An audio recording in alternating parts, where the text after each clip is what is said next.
on the nomination for Man of the Year. I mean, I know you've been around this a long time, you've done it a long time, but to take a moment and think about what that means to you, I mean, what's it been like the last couple of days? Well, it's been nothing but stop text messages and a lot of love, you know. It's definitely the biggest honor and the biggest accomplishment that you could receive, but like you shouldn't be like, I don't do it to get an award. I don't do it to be like nominated. I don't do it for none of that. It's actually crazy how we're talking about, you know, an accolade for being a good person, right? Like everybody should have that, you know, honor, and they can say that. But I'm blessed that I received it, but I don't do it for anything at all. You know, like my heart is full. I've always been taught to, you know, treat others like how I would want to be treated. And growing up, you know, like I had a lot of good people and bad people that were around me in my life that gave me that choice to decide whether I wanted to be on the good side or, I guess, the bad side. You know, somebody set that example for myself, and I always told myself that I'm gonna be that person for them, like how this one person was for me. And once he opened up his heart to me, it showed me, all right, now I have to pass whatever gift down it is. So I'm out there every day, every Tuesday, every Monday afternoon, you know, in the community. Who was that person? Antonio Garay and Daniel Garay, two Rawway legends that gave their all to us when they didn't have to. Antonio Garay was an NFL athlete. He played for the Jets, the Chargers, the Bears, and the fact that he took time to even have a conversation meant the world. You know, I would never expect a guy like that to have a conversation and really pour into myself. You know, like when we're young, we don't understand, like, but like we just think like, oh, he's a super famous guy, he's in the NFL, bunch of money, blah blah blah blah blah blah, and that's how we looked at celebrities and NFL athletes until you get to really know him and you're like, oh, like the regular dudes, and he was a regular dude and he just kept it real. And I'm forever thankful, because it definitely molded me into the mindset that I used to have every day. Is this one of the few awards that you can win during your career and actually enjoy it in the moment? You hear athletes all the time talk about, I got awarded this. When I retire one day, I'll look back and enjoy it. Is this something that you can actually go, hey, I can appreciate this now? I guess so, because yeah, I guess, because like the award is just an award, but the actions of the award is an everyday thing. So I live in it, you know, like I live in it, and I guess it is a now thing. I guess I kind of don't understand the question, but yeah, I guess I'm enjoying it now, if I'm supposed to enjoy it now. But I think that it'll go further when I'm done playing, because then I can look back and be like, you know, like I was a great athlete, but I was also a great person, you know, if that's what people say, right?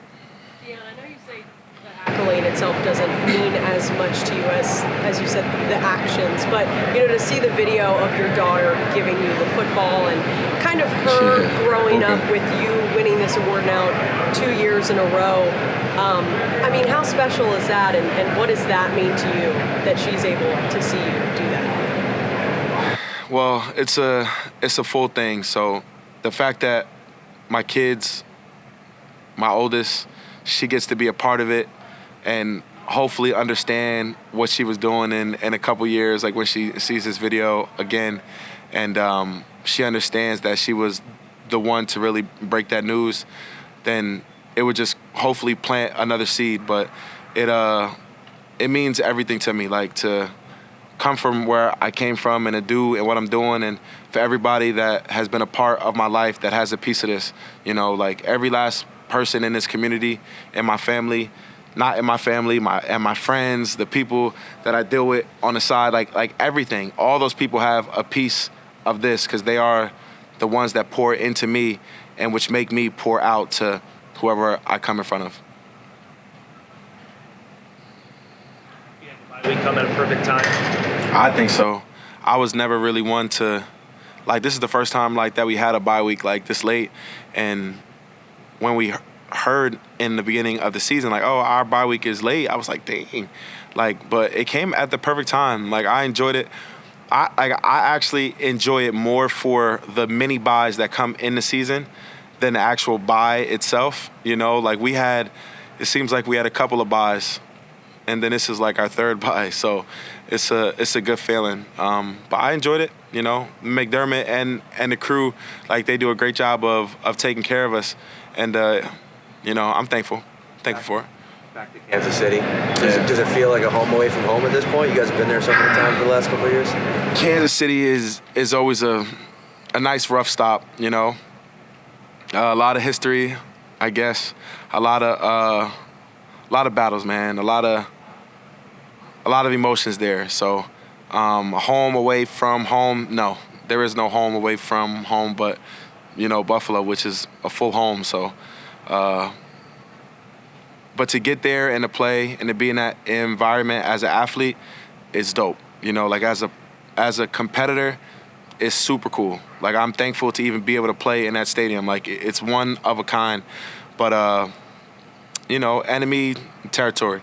There's definitely no homeness about it. There's nothing homing about it. It's just enemy territory, and we're going to fight on a different battlefield. Pass protection against their defense. You know, they like to bring slot corners and linebackers. And just what do you think about preparing for that? Just got to have your head on a swivel, because they have great coaching. They have great coaching and also great players. I could have said it in any order. They have great players and great coaches, and they have great coaches and they have great players. But they're gonna do what they do. Just because like they have done that in the previous weeks does not mean that they're gonna do that against us. And we understand like what they did to beat other teams and what they used to help them win. And we understand that these are the things that they do well. So we have our heads up. We understand ball and we understand film, so we understand when the corner is crashing and different things. But it's regular ball, like regular alignments, regular things that just come with playing the game. But I don't know what your job is to watch the offense, but I don't know if their right tackle, Juwan Taylor, has drawn attention for his very proactive step back, and he times it extremely well. Have you looked at that at all? And Nah, I don't. You do you. I do me. You know, I really do. I mean, if he's timed it well, then I tip my hat to him, because you know it's hard. But even at myself, like that was like one of the things that I've worked on in this year was getting off on the snap count. And I would say like what you're seeing more is if you're watching him, you know, he's just getting off when he's supposed to. And maybe the other guys could kind of catch up a little bit. But he's on time, maybe just a little early. But, you know, like that's just the game within the game. He's taking advantage of it. And, you know, I tip my hat to him, because it's hard to play tackle. And these defensive linemen are getting better and better. So we have to do everything to not steal that advantage, but steal that advantage. Is there a heightened sense of urgency coming out of the bye week, knowing there's 5 games left and the margin for error is so small? Yeah, there's definitely urgency, you know. Yeah, like we understand what's ahead. We can't fake it. Like we can't sugarcoat it anymore. Like there's no more hiding. Like not that we're hiding, but there's nothing to hide about. Like we have to win out. We have to win every week, but like you know how it goes in this building. Like we handle every day one at a time. So we got to win this one, then win the next one, the next one, the next one. You know, it's hard, but we have the right guys. We have the right coaching. We have the ability to really do whatever we want. You know, we've been saying that. We just got to just click it on and, you know, shoot the gun. You've been around Sean going back to 17. guys been in a bunch of different situations, but since 2020, you've not been in this situation. How have you seen him kind of re-galvanize the group over the last 2 weeks? Just urgency, just understanding that we just got to be on our horse. Like, let's just pick up that jogging tempo and let's not I can't say relax, but like, let's put our cleats on and we're running now. Like, let's run. Like, the warm up is over with. Every game now is a crucial playoff game, so we understand it, and that's how he's taking it there. Like, keep that intensity up with everything and we do, whether it's from getting here early, from studying film, to mastering the hot tub and the cold tub and the training room, to the weight room, to practice, to your individual process every day. Everybody has a job to win, and to win their one-on-one, which is their individual process, because everybody's is different. And if we do that, we should have a chance, and really, that's all we ever needed, was just a chance. There's never been this much heat on him. I mean, Life. Fans are... Who cares what the fans say? I don't want to hear nothing about no fans at all. The fans support us, they hate us, they support us, they hate us. We love them, we hate them, they love us, we hate them. That's just how it goes. It's like a relationship, man. You hate somebody in one day and you love them the next. Who cares? We're here to do a job and to win football games, I love the Mafia. Sometimes they hate me. Who cares? Really, like, who cares?